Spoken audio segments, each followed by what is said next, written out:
Zimbabwe Works is a 5-year initiative led by the International Youth Foundation to prepare young people in Zimbabwe for work and economic opportunity.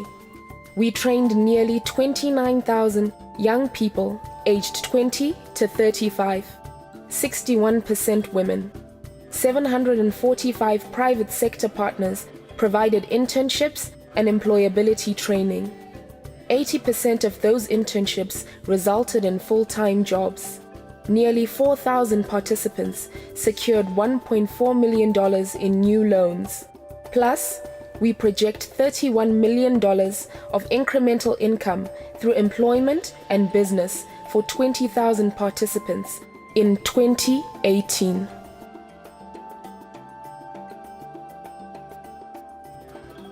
Our core flagship Passport to Success life skills curriculum, which has multiple domains, including a whole sections around personal competencies and workforce readiness and service learning and healthy behaviors.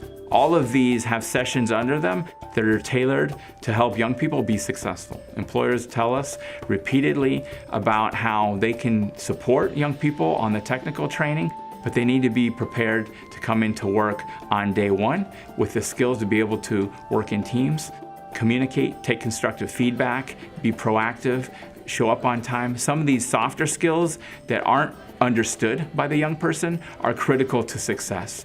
And for us, success isn't getting the job, it's keeping the job. The second phase of the program brought in multiple new partners.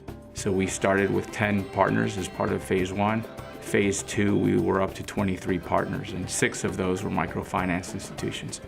We decided that as part of the second phase, we needed to go a lot deeper, especially in the areas of access to finance, some of the gender mainstreaming activities, and helping lower the barriers that young women face to accessing employment opportunities, and financial inclusion in general was a big focus.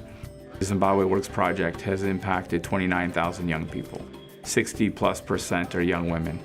All of them have been impacted in some way by a caring adult in their life, a mentor. Some of the key issues that we tackle have to do with everything from harassment, sexual harassment in the workplace, to how young women are able to access training. So we look at the time of day that the trainings are taking place to allow for their daily activities not to get in the way.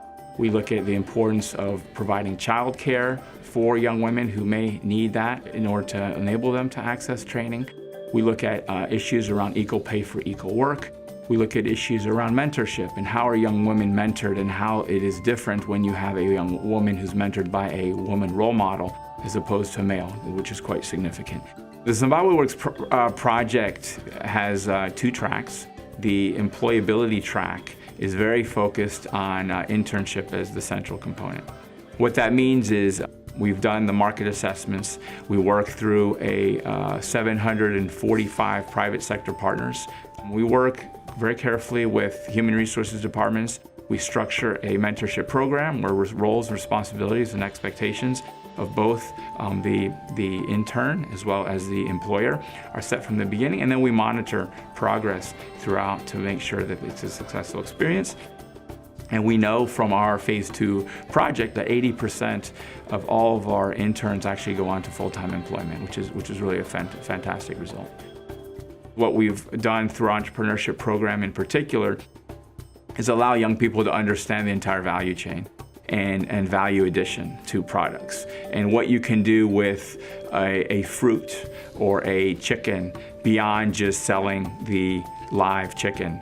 What this does is it creates ideas and opportunities for other young people because they're all talking through social media and in other ways about ideas and trying to create their own businesses. Everyone is trying to make a living somehow. There's a young woman who started a catering business, and the skills that she got through our program allowed her to invest in trying new ways and new techniques of not only creating products that were tastier, but she was able to do them more efficiently. And then the marketing skills and the bookkeeping and some of the other skills allowed her to be more intentional about exactly how she wanted to build and grow her business. So she's hiring basically a pipeline of young people who are interested in the food business. Another very important component of our entrepreneurship work that has been critical is how do we get the microfinance institution, the financial services providers, to understand the young people as a growing clientele. And what we have done is tailor their products and financial services and products to the young population. And what this means is changing forms, for example, that address issues to do with who needs to sign off on a loan. It's often a male head of household that was on forms in the past, and so we help change that. It has to do with how you creatively think about collateral and risk. So we were able to make them think about smaller loans for shorter periods of time that then progressively get bigger and longer. Young people are telling us they want more. They want their friends, their family members to participate and to be prepared and to understand the critical importance of the skills that they gained through Zimbabwe Works and how that's helping them and will be helping their families and communities in the future. What we're doing is actually impacting their lives. What they're telling me is how they started with nothing. They had absolutely nothing, and that the skills that they got through our program allowed them to have hope and to then actually be motivated to do something about their hope, which is find economic opportunity and an income.